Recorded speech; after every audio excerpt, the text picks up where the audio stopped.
Yo, welcome to the show. It's Boston's Banter with Frank the Bank and Keith KLava. You know the answer. Talking sports, breaking down the play so raw. From the Celtics to the Sox, we giving you the score.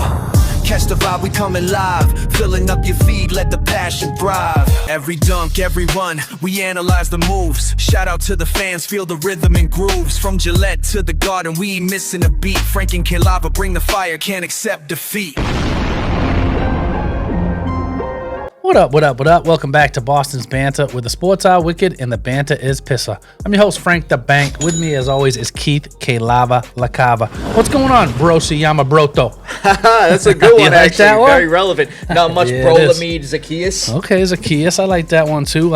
Rhett won the Borregales autograph. Yes, he was only 2 yards off. Liz was only 6 yards off. Liz Koner. Yep. She was texting me, did I win? And you were close, but Rhett was almost right on point. Off. Yep. Good guess, Rhett. This week, we're going to do 2 cards, actually. So we have the X-Factor Chrome Steve Grogan, which is a pretty cool looking card. The Grogster. And then we have another ex or old Patriot, Drew Bledsoe, red cracked ice prism card. These are cool looking cards. We're going to ask for all passing yards from both teams this week. So whether, again, if it's a trick play or multiple quarterbacks or anybody that throws the ball, passing yards from both Tampa Bay and the Patriots this week, the total number. That's what we got for the stat challenge this week. Good luck. Let's jump into the Wicked Pissah news. Yeah, Frankie, and actually we got a lot to talk about this week, brother. But we're going to start with the Boston teams like always. So let's start with the Bruins update. Hey. So currently, the Bruins, they're 7-7 on the season. They're not in last anymore. That's what I'm saying. They went from last to sixth, in a week. So they were actually at third in 1 point, but obviously in between the games that happened. I'm saying 3 wins in a row, that's not a bad thing. Not bad at all, brother. But let's break it down what they did this past week. They won 5-2 at home last Tuesday versus the Islanders. That was a good one, too, because they were down 2 in the first, actually, and then they scored 5 unanswered. Resilient. So it was good. Followed by a 4-3 overtime win versus the Sabres at home last Thursday. Morgan Geekie made it his 6th straight game with a goal. Yeah, I mean, he's playing great. That game was the opposite. We were up 3-1 in the third. Yeah, I know. And then they almost choked. Yeah, they almost choked. Sabres on a good team, I feel like, but nonetheless, we came away with a victory. So. That's what I'm saying, bro. Then on Saturday, winning their 3rd straight at home, a 2-1 win versus the Hurricanes. We need the close wins. We talk a lot about like the 1-run. We talked a lot about that with the Red Sox too. 1-run losses is not good. We want those 1 goal wins as well as runs. You know what I mean? So glad the goalies are starting to play a little better. I'm saying that's a good week right there. So. That's what we need, brother. Yes, so let's go from the ice to the parquet, brother. Let's bring up the Celtics, man. I don't really want to right now because it's starting to piss me off a little bit. They're up and down, but let's bring it up what they're doing. Yeah. So currently the Celtics are 3-5 on the season. They sit at 12th in the Eastern Conference, man. Obviously we knew it was going to be looking rough. I mean, I didn't think it'd be this rough though. That's what I'm saying, man. A lot of turnovers, inefficient, on both sides of the ball, offense and defense. Yep. But let's bring it up what they did this past week. So they won 125-105 at home versus a good Cavs team last Wednesday. Oh yeah, they killed the Cavs. That was the best one of the season. Jaylen Brown had 30 points. Yep. Sam Hauser had 21 points, and then new guy from the Timberwolves, Josh Minott. He was one of 3 players on the season with a double-double, and he had 11 points and 15 rebounds. He's been giving them good minutes, man. Yeah, absolutely. Then to start the NBA Cup, they beat the 76ers 109-108 last Friday, giving them their first loss. And mind you, they beat us at home by 1, so rightfully so. But we did the same on their court. Every year, I feel like the Sixers give us fits. I mean, they do. In this game, we were up 13 points at one point. We were up 7 going into the 4th. We only won by 1. And they had a chance to lose that game. The 76ers missed the last shot. So, bro. And that happened earlier in the year. We were up double digits, and then we lost. So it's like, I don't know what it is about the 76ers. They give us fits, but that's Jaylen Brown. 2nd straight game with 30+. He had 32 in this game. Yep. Followed by a home swooping versus the Rockets, 128-101 this past Saturday, bro. We just looked lost in that game. Oh, they got absolutely smacked. Yeah, at home too, man. Come on, former bro. Coach and everything. That's what I'm saying. Putting a smack. Ime was smiling. He was laughing about that one. Absolutely. And lastly, a 105-103 loss to the Jazz. This was the worst one yet, honestly. Like, let's be real. Like, Jaylen Brown with the turnover at the end. I'm saying Utah is not a great team, honestly. We were up 10 at halftime, like 10 multiple times in this game we were up, and we lost by 2. That was just a bad loss, I thought. So yeah, absolutely. It's unfortunate. Frankie. Yeah, man. But Frankie, let's move on to the Red Sox. We got some Red Sox stuff here. We actually got some good news here and everything, and two of our players actually just won the Gold Glove, bro. I love that. I love that. Let's break it down real quick. So Red Sox outfielders Cedane Rafaela and Wilyer Abreu win the Gold Glove awards. Rafaela played outfield and second base. He won the award for center fielders, his first time winning, and Abreu won the award for right fielders, his second time winning the award. Absolutely. Rafaela led all center fielders in the MLB with 20 defensive runs saved. Abreu was among American League leaders in several categories, including defensive runs, saves, assists, games, and innings. First time since 2018, multiple Red Sox players have won the award, that being Jackie Bradley and Mookie Betts last time in, like I said, 2018. But Frankie, we got some more Red Sox news here. The Red Sox have actually signed outfielder Jarren Duran to a one-year contract worth $7.7 million.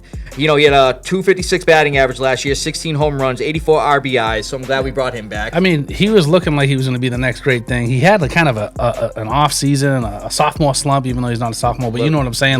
Just one of those seasons. But I'd like to see them sign him long term because you can see that he's got talent. He's got a lot of talent. He's a fan favorite, too. Oh, yeah, he's unreal. He's going to be an absolute stud. And shortstop, Trevor Story is staying with the Red Sox. He opted into the final 2 years of his $55 million contract, 25 home runs last year, 96 RBIs, and he had 31 consecutive stolen bases without being caught, bro. And that was exactly. So I'm glad we retained both those guys, Frankie. But speaking of baseball news, brother, why don't you start breaking it down? Oh man, the Dodgers again, back to back world champions. Crazy fashion. One of the best game sevens I've ever seen. It could have been one of the best baseball games I've ever seen. Honestly, and this series was unbelievable. We talked about the 18-inning game, last week. It's like that happened in this series also. Like these teams couldn't have been any more close. No. And it was. I felt like the Blue Jays outplayed the Dodgers, but the Dodgers prevailed still. I mean, again, you look at everything that happened in this game, all the defensive plays, you look at even the freaking Vlad at first base made that nasty diving stop. I couldn't believe he got to that ball, right? I know. They had two unbelievable plays in that inning to save runs, and then Page's running in and plowing over. Kike's like, just get out of my way. I want this ball. Like, that's game over if he drops that. I was going to say, that ball that drops, game's over. Game over, in the play by...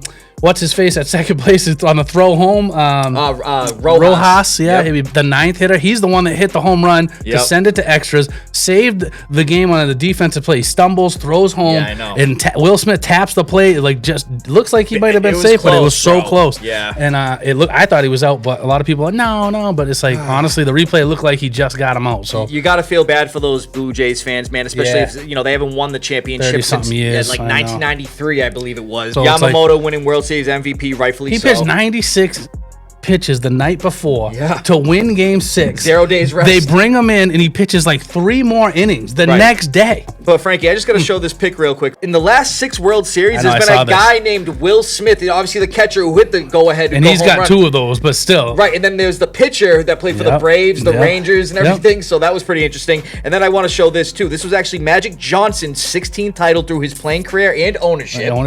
Let's look at this. Our former Red Sox player, Mookie Betts, he's got the most World Series wins among active players. Congrats to the Dodgers and everything. They prevailed. They had their backs against the wall being down 3-2. Yeah. But hey, man, it is what it is. Yeah. But Frankie, let's get into some NFL news. We had more notable NFL injuries, bro. My fantasy team's banged up. You took some hits. Yes, I did, brother. So let's get it popping. So Jags rookie wide receiver cornerback Travis Hunter is dealing with a knee injury and being placed on IR. He'll now miss a minimum of 4 games. Packers tight end Tucker Kraft, bro. This one hurt me. I texted you. I was watching it live, man. Suffered a torn ACL Sunday versus the Panthers. He's out for the season. He was killing it, too. Texans quarterback C.J. Stroud suffered a concussion Sunday versus the Broncos, and his status is to be determined. It doesn't look like he's actually going to play this but week. He's one of those free agent kind of quarterbacks anyway. He's not like your team, but you know what I mean. Vikings running back Aaron Jones suffered a shoulder injury and left versus the Lions Sunday, but he should be able to play in Week 10, head coach Kevin O'Connell said. Chargers left tackle Joe Alt suffered another high ankle sprain Sunday versus the Titans, and he's out for the season. He's going to undergo surgery. Now their left tackle and right tackle are gone on the Chargers. It's gross. Yeah, man, they're going to be hurting. Commanders quarterback Jaden Daniels, this one hurt me too, suffered a dislocated, nasty-looking elbow injury Sunday night versus the Seahawks and is out indefinitely and possibly the whole season. Why was he still in the game there? I don't even know what they're doing, honestly. They were getting smoked. Bro. Yes. You called that game. I thought the Commanders had a chance with Daniels back, but they got killed. They were down 21-0 before you even blinked tonight. And that's not the only injury they were dealt with, bro. Also, their starting cornerback Marshawn Lattimore suffered a torn ACL Sunday night and is out for the season. Yeah, they lost 2 big ones right there. They're banged up, brother. But I'll talk about somebody who isn't banged up, who just got an extension, bro. Let's bring it up real quick. So the Lions have signed defensive end Aiden Hutchinson to a 4-year, $180 million extension that includes $141 million in guaranteed money, mind you, which is now a new non-quarterback record for guaranteed money. Absolutely well-deserved. Currently in the middle of his 4th season, he's racked up 34.5 sacks, 8 forced fumbles, 5 fumble recoveries, Frankie, and 4 interceptions as a defensive end. Well-deserved for this extension, honestly. The kid's unbelievable. And dude, he only played in 5 games last season, suffering a broken leg, that caused him to miss the season. He still recorded 7.5 sacks in that time, which was leading the league. But other than that, he played 2 full seasons the year before, and so far every game this season, Frankie, like I said, well-deserved. Oh, absolutely. But Frankie, let's get into the notable signings / trades, bro, and everything. So we're going to bring up the 2 notable signings I saw this past week. The Bears have signed safety C.J. Gardner-Johnson to a 1-year deal after his release from the Ravens. So far, his 3rd team this season, Frankie. I know. Getting the Deontay Johnson We talked about it. I said Deontay last time, too. It's like, why is this guy keep getting cut from teams? He's a good player, bro. He's nasty. Funny, too, because the 3 teams Deontay Johnson was on last year, the Panthers, Ravens, and Texans, CJ's already been on 2 of those teams this year. 2 of the 3, right? You know what I'm saying? It's almost a trifecta. And Frankie, we got some history here, brother. The Broncos signed 41-year-old tight end Mercedes Lewis to their practice squad, and he got promoted to the active roster this past week. He's the oldest tight end to play in a game in NFL I don't know history. what they're doing over there at the Broncos. I mean, Evan Ingram's didn't even catch a pass this past week. I know. I don't even know what's going on. Ingram was like one of the best tight ends in football like a year or 2 ago. And they're promoting a 41-year-old tight end. The dude was a first-round pick in 06, Frankie. I was a freshman in high school. I mean, he's going to be out there to block. He ain't catching many balls, I can tell you that. Right, that's what I'm saying. Frank, you hear that, brother? The alarm's going off, bro. We got to break up these trades. They were crazy, bro. So the Eagles have acquired cornerback Jair Alexander from the Ravens for a 2026 6th and 2027 7th-round pick swaps. Mind you, back in the offseason, I predicted Jair to sign with Philly with our free agency predictions, but it looks like it came true. You know, not at first him signing with the Ravens, but now he's with Philly. He's only played in 2 games for the Ravens with no passes, defense, or any INTs, and he's been a healthy scratch the last 5 games, so this seemed inevitable he was going to get moved. It's crazy. The Eagles also acquired edge rusher Jalen Phillips from the Dolphins for a 2026 3rd-round pick, bro, which I thought was a steal for them. That dude's a nasty pass rusher. They got rid of. We talked about the Eagles losing a lot on defense, right? Like that. Now they're starting to bolster it back up. Like there's a couple smart trades right there, in my opinion. And Frankie, the Cowboys, they made some moves too. The Cowboys acquired both linebacker Logan Wilson from the Bengals for a 7th-round pick and defensive tackle Quinnen Williams from the Jets for a 2026 2nd-round pick and a 2027 1st, and also defensive tackle Mozzie Smith. The Jags acquired wide receiver Jacoby Myers from the Raiders for 4th and 6th-round picks. You know, not bad. The Seahawks acquired wide receiver Rashid Shaheed from the Saints for a 2026 4th and 5th-round picks. And then, Frankie, this one was just nobody saw this coming. I'm saying this one's crazy. The Colts acquired cornerback Sauce Gardner from the Jets. I couldn't believe that. For this year's and next year's 1st-round picks and wide receiver Adonai Mitchell. Jets are giving up. I'm saying Jets are definitely they're 2 of their best players on defense, if not the best 2. Yeah, bro. Insane. So, you know, I thought they would have dealt Breece Hall too, man. But yeah, they got rid of Sauce Gardner and Quinnen Williams. That defense going to look like hell yeah. Good stuff, Frankie. You too. Another great Wicked Pissah news. Let's get into a Foxboro focus. Another dub on the board, Frankie, but we're going to get into that in a minute, bro. We got some news to bring up real quick. So before we get into the Week 9 versus the Falcons, like I was just talking about, with the trade deadline here and everything, the Patriots were wheeling and dealing. They were actually, they weren't really adding to the roster, but they were acquiring some draft picks. Yeah, I saw that. So they made actually 2 trades last Tuesday right after our show, so let's break it down real quick. They traded safety Kyle Duggar and a 7th-round pick to the Steelers for a 6th-round pick, a 2020 2nd-round pick out of D2 Lenoy Ryan. We all remember that. From 2021 to 2023, he recorded 9 INTs, racking up 70-plus tackles each season in that span as well. Then last year, his numbers dipped as well, also getting injured after he signed a 4-year, $58 million contract extension. So it was inevitable, bro. We were trying to dump some of that money, get him out of there. I mean, it's funny, though. He got traded to the Steelers, and we lost Jabril Peppers to the Steelers. So 2 former Pats safeties over there. That's crazy. They also traded defensive end Keon White in a 7th-round pick to the 49ers for a 6th-round pick. He's another guy we took in the 2nd round this time in 2023. He just never got going with us. Starting last season, he did have 4.5 sacks in the first 2 games. But he finished with 5 the whole year, meaning he only had half a sack the rest of the season, bro. So another guy that looked like he wasn't really going to fit in Vrabel's system and everything. Like, mind you, he wasn't getting a lot of playing time. Actually, I believe he only played in 5 games this year, and he recorded 5 total tackles, bro. You know what I mean? So it is what it is, man. They both moved on to different teams. Hopefully, they're going to get utilized over there. We appreciate what they did for us and everything. Absolutely. But Frankie, actually, the Patriots did make a signing today. It wasn't any big trade acquisition, but this name is notable, bro. So let's break it down real quick. So the Patriots signed wide receiver Brendan Rice to their practice squad. And if that last name sounds familiar, it's because it's the son of NFL legend wide receiver Jerry Rice, bro. I love it. We'll see what he can do with us. I mean, he'll be on the practice squad. Obviously, Booty's hurt right now, so I doubt they promote him right away. He ain't gonna get promoted. I mean, you got Chisholm down there too, that's trying what to I'm do some saying, different bro. things too. And our boy Kyle Williams needs to be getting some looks. Kyle Williams was out there a little bit. Yes, sir, Frankie. All right. But let's get into that Week 9 recap, Let's go. brother. So Patriots beat the Falcons narrowly, 24-23 for their close. 6th straight win, bringing their record to 7-2. Let's show those highlights, bro. Week 9, Patriots versus Falcons. First Patriots drive of the game, Drake May in the shotgun. He's dropping back, feeling the pressure. And I'm going to start calling this dude Vanilla Vic because look at him, man. He's scrambling, pump faking, and he's taking it for a 12-yard gain for a first down. Patriots down in the red zone looking for a score here, and Drake May is going to be lofting it down towards wide receiver Pop Douglas for a nice breadbasket 17-yard touchdown to put the Patriots up. Fast forward to the end of the first quarter, Falcons in the red zone, and quarterback Michael Penix was looking for wide receiver Drake London, who kind of mossed cornerback Marcus Jones for a 1-yard touchdown to tie the game up.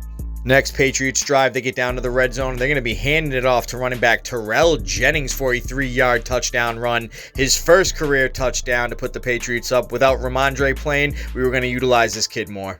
After a Falcons punt, the Patriots got the ball back, and Drake May out of the shotgun, and he's dropping back, and he's going to be throwing it deep downfield for wide receiver Pop Douglas, who makes the catch, breaking some tackles. He's juking out some guys, and he's taking it downfield for a nice 58-yard gain. Same Patriots drive, Patriots down in the red zone, and Drake May out of the shotgun is going to find his new wide receiver, Stephon Diggs, who's going to be juking out some guys, going towards the end zone, and diving for an 11-yard touchdown to put the Patriots up by 2 possessions. After stopping the Falcons on 4th down, Patriots got the ball back, trying to score again before the half, but Drake May is going to be feeling the pressure from rookie edge rusher Jalen Walker, who causes Drake May to fumble it, and it's going to be picked up by linebacker James Pierce Jr., who takes it down to the 5-yard line. Will Campbell actually tracked him down to save the touchdown. 2 plays later after that unfortunate fumble, quarterback Michael Penix is again going to find wide receiver Drake London for his 2nd touchdown of the game.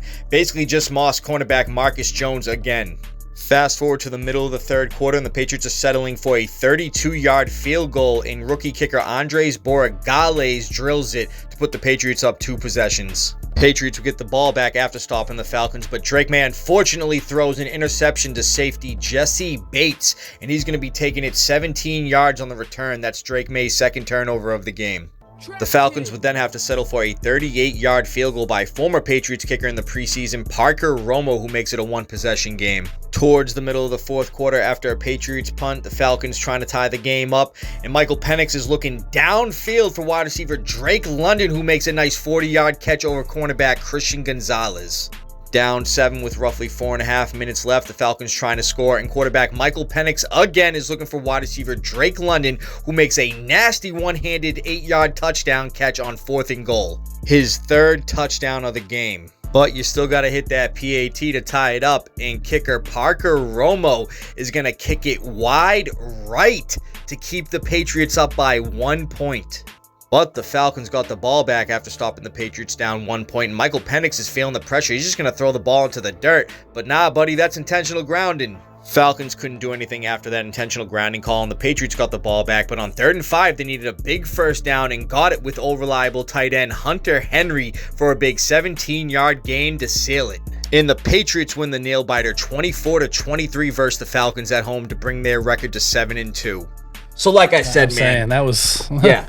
The first half was great. Yeah, absolutely, bro. We only scored 3 points in the second half. Yeah, 3 points in the second half. was And thank you, gross. Parker Romo. Like you saw on the highlights. Bromo in the house, missing an Choke extra artist. point. Oh, it was crazy. So, I mean, they scored 9 in the fourth. Should have been 10 That's to what I'm tie saying. it. But, I mean, again, we only scored 3 points on the whole second half, which I did not like. So, Frankie, let me bring up what I noticed from the offense Let's this do past it. week. So, like we were talking about, sloppy. And Drake May did not look efficient. Yeah, they scored a touchdown on their 1st, 3rd, and 4th drive, but heavily struggled after that. Yeah. Drake May had 2 fumbles, 1 he lost, obviously, before halftime, allowing the Falcons to score. That right there, they got right there. We were getting the ball at half, too, and everything. And he threw a pick to go along with a 65.5 completion percentage, bro, which his completion percentages have looked higher, obviously. Oh, yeah, for sure. You know what I'm saying? The O-line allowed 12 sacks total the last 2 weeks, 6 this past week versus the Falcons. They got to tighten the up. That's insane. And last, not having Kayshon Boutte in the majority of the game, that hurt the offense a lot, in my opinion. He left with a hamstring injury, so we got a lot to clean up after this one, especially if he's not going to be playing for the next few games. Yeah, that's crazy. But what I noticed from the defense, bro, we got to break it down. Oh, we got to.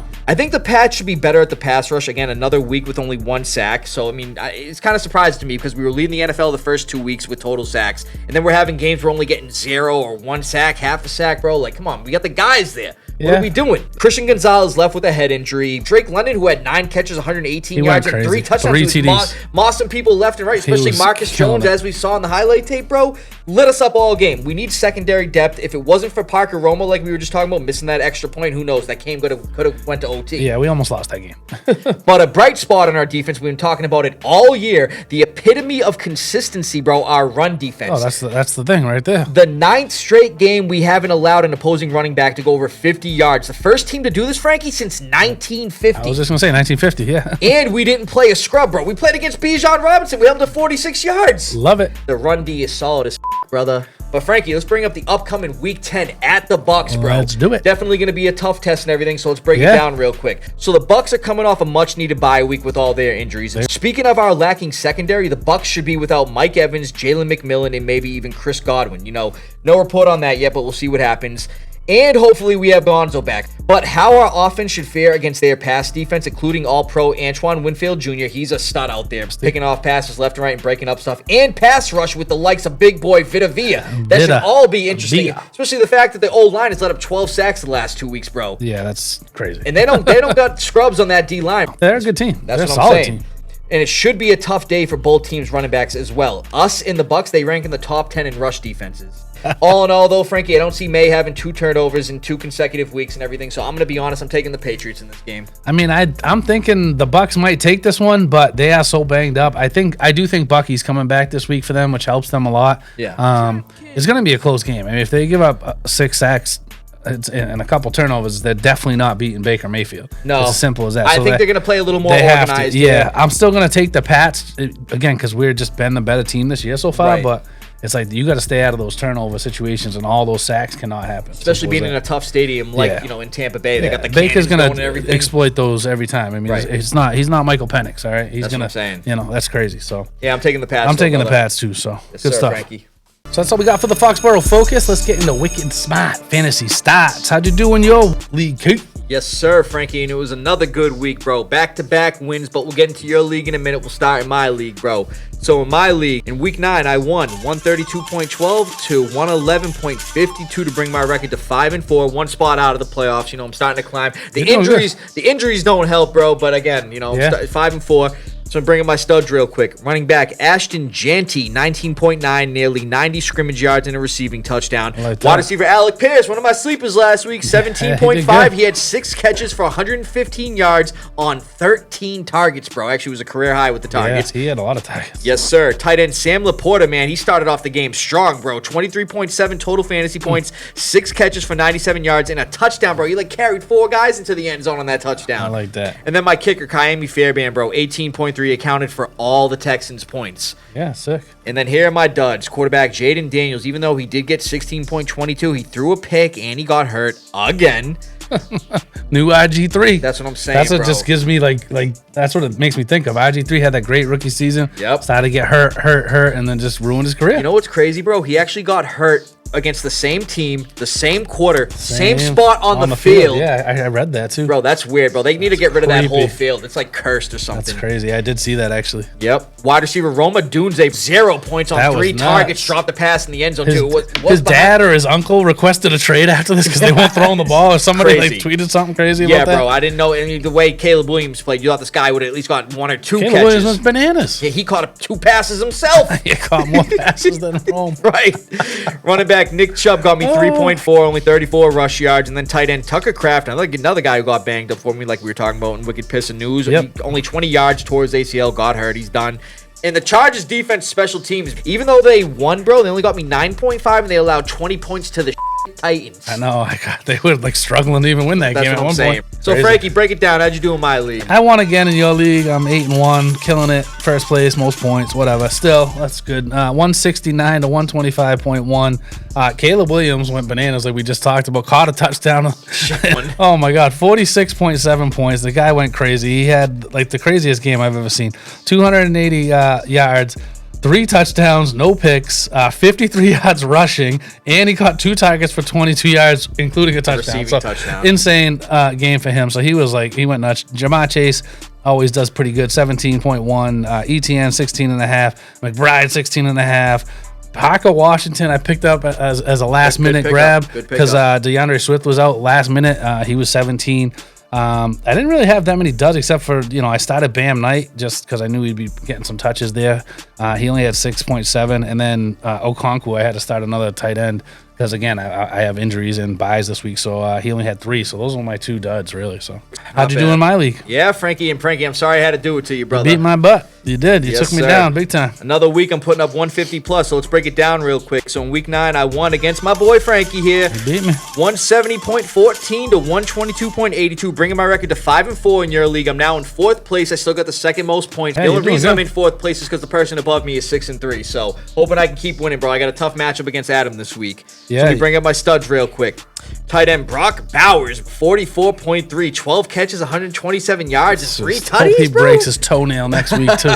Tight end Mark Andrews, who got me 16.6, 2 catches, 2 touchdowns. I actually just traded him to you for Drake May. Yeah, you did. Not bad. I got the tight end depth. Yeah, you do. You got a ton of tight ends. Yeah, absolutely. Kicker Kyemi Fairbairn, who I have in both leagues, 18.3. You actually texted me. You told me, my kicker. He got 6. He got all the points for Houston. Right. He scored every point for them. That's what I'm saying. 6 for 6. And then I needed a spot start at quarterback because Jalen Hurts was on a bye. So, I went through Trevor Lawrence to Aaron Rodgers, and I'm like, you know what? I was happy you put in Brissett at first, and then Brissett went crazy. Going against the 32nd ranked defense in the NFL, Jacoby Brissett. I thought Dallas was going to show up, but they got smoked. 25.84, 2 pass touchdowns, 1 rush touchdown, and the dub, bro. But here are my duds. And this dude, I didn't think I'd see on the duds list all year. Running back Jonathan Taylor only got me 7.7, 45 rush yards. The whole Colts offense looked like against the Steelers. Yep. I told you I thought the Steelers were going to win. I should have just went with my gut. Wide receiver, you did say that. Wide receiver Jordan Addison, 8.4. He only had 2 catches, 48 yards, and 1 rush for 16 yards. Could have done better. Yep. Wide receiver Elick Ayumaner without Calvin Ridley there. Another dud week, 7.6, 3 catches for 46 yards.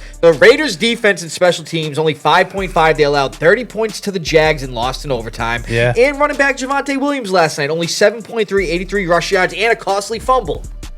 Yeah, they were playing from behind. I can't believe Arizona put it to them like that. My team did terrible. I'm not going to ask how you did, but break it down. You already know I got smoked. You kicked my ass by 50 almost. My team did terrible. Josh Allen got 30 points. Chase Brown got 19. Everybody else, I consider duds. All right. Aubrey, who's supposed to be the best kicker, 4.6 again. Evan Ingram, is he even playing? 0 points again? Like, get out of here. I don't know why I start this dude anymore. I had Bam Knight in this league, Zach Ertz. I had Kamani Vidal going against the terrible Tennessee team. Everyone thought he was going to have 3,000 yards. He had 3 friggin' points. Yeah. On like 12 carries, he had 30 rushing yards. Like, he wasn't even averaging 3 yards a carry. Jared Patterson I was ready to get out there and run. I could fall forward for 3 yards a carry, for Christ's sake. Right. What are we doing here? Everyone went bad. It was a bad week, and my team's terrible in my league, so it is what it is. Hey, we're 1-1 against each other this year. Congratulations, though, man. Your team's doing good in my league. Thank you, Frankie. Appreciate it, brother. So after the year I had last year. Yeah, buddy. I'm just hoping to stay out of a dress. I never wore a dress. Looks like it's going to Joey P this year. Yeah, Joey P's got a bad team. Sorry, Joey. All right, Frankie, let's get into my weekly sleepers. Let's go. What do you got? So week 10, bro, I'm going to break it down real quick. Number 1, I'm going to start with Giants running back Devin Singletary at the Bears. Looks like that. He looked good. He did. Looks like the Tyrone Tracy stock may be falling. Singletary had 3 more carries than Tracy and not in a blowout either. The Giants only lost by 10.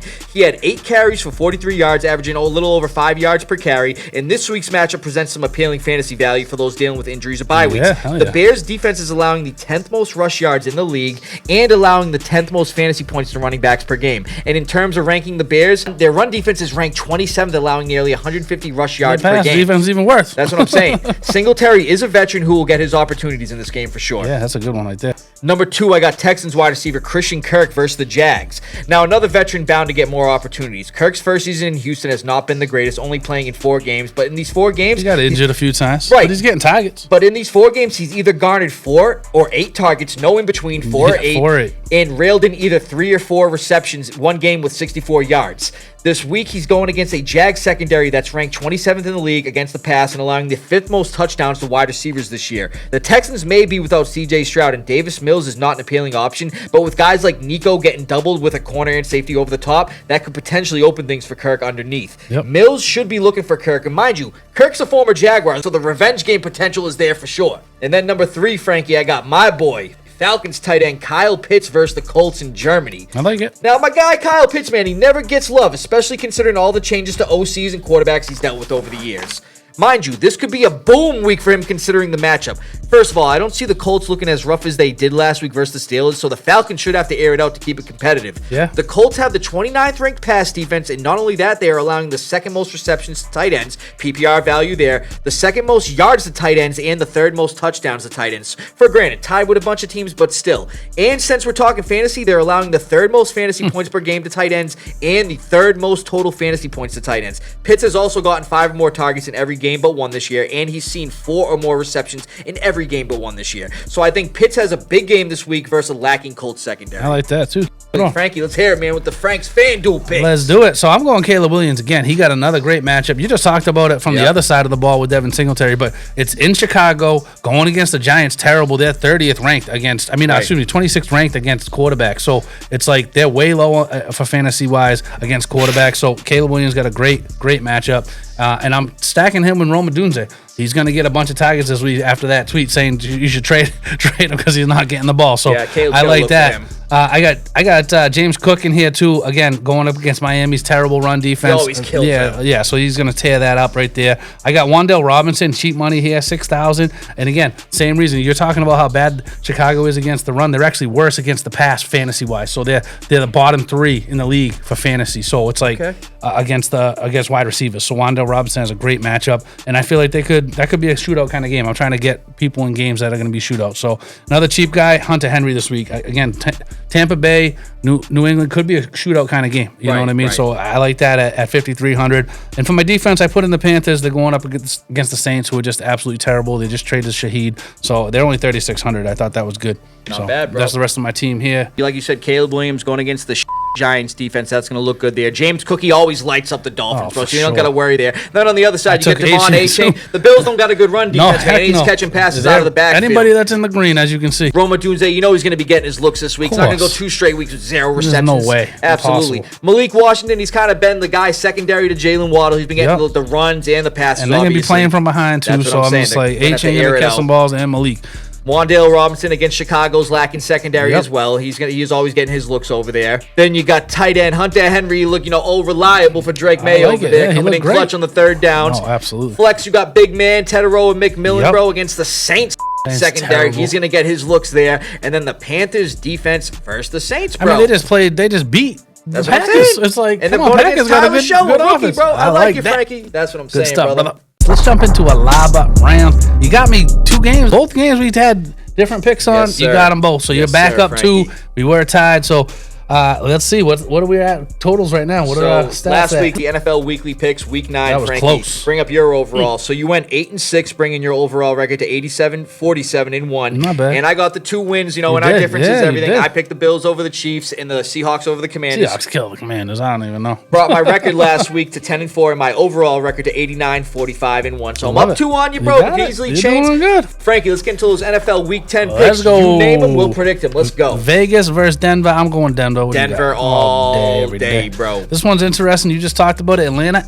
Colts. What do you got? Yeah, I'm taking the Colts here, bro. I don't think they're going to lose 2 weeks in a row, although I did think that they were going to lose to the Steelers. I talked about that. You did, but and I feel like Atlanta's defense is similar style. They have a good pass defense. They got a good pass rush, so that's like, I don't know. But at the end of the day, I'm going to take the Colts, too. I think they're going to get right on this game.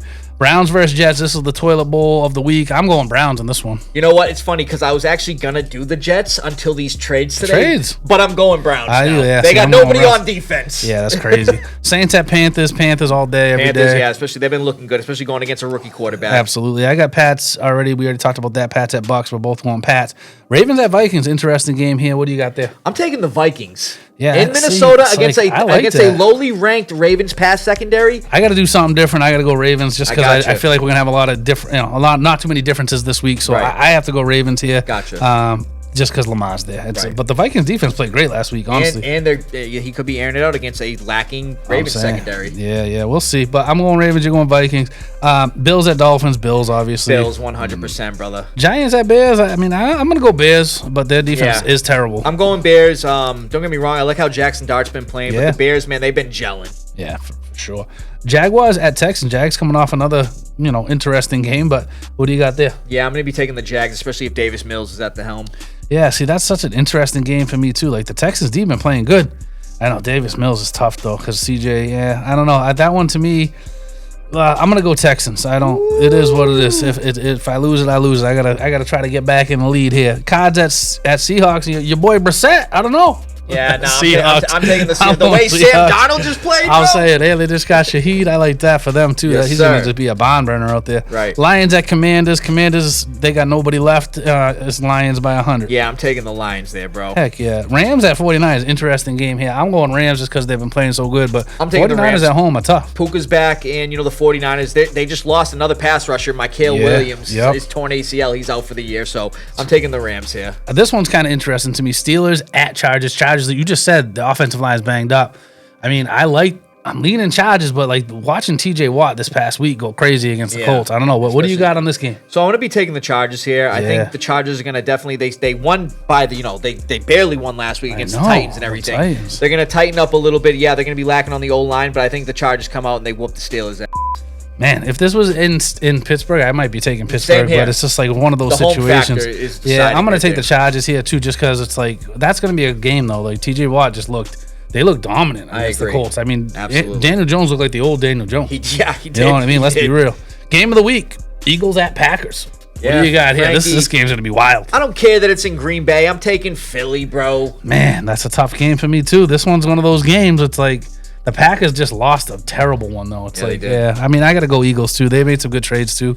I'm going Eagles, too. So, yes, two differences again, brother. Good See stuff. what happens, man. Another great show. Another great live round. Good luck, everybody, this week. Absolutely. Thanks for tuning in, sharing, subscribing. What the is that, dude? I do not know. Man, bro. Halloween just happened. Why are we hearing all this creepy stuff That's still? weird. I don't like it. And Frank, I'm just going to get right into it. What the is it this know week? what it is. This is going to be dope. Predator Badlands. This looks absolutely ridiculous. The origin of, like, the Predator story. I love this. This is going to be dope. Oh, yeah, Frankie. The Predator, he's out to get us, bro. Man, that shit ain't real. Yeah, bro. Yeah. Seriously. Let's just get them on out of here, Frankie. From Beantown to your town, stay Wicked Pissah. Foxboro to your bro. Thanks for listening, everybody, and we'll see you next week. There's that clicking again, bro. Oh, Frankie, the lights went out. Dude, hey, Frankie, you good over there? Yeah, I'm good. Who the f*** are you? You one ugly mother.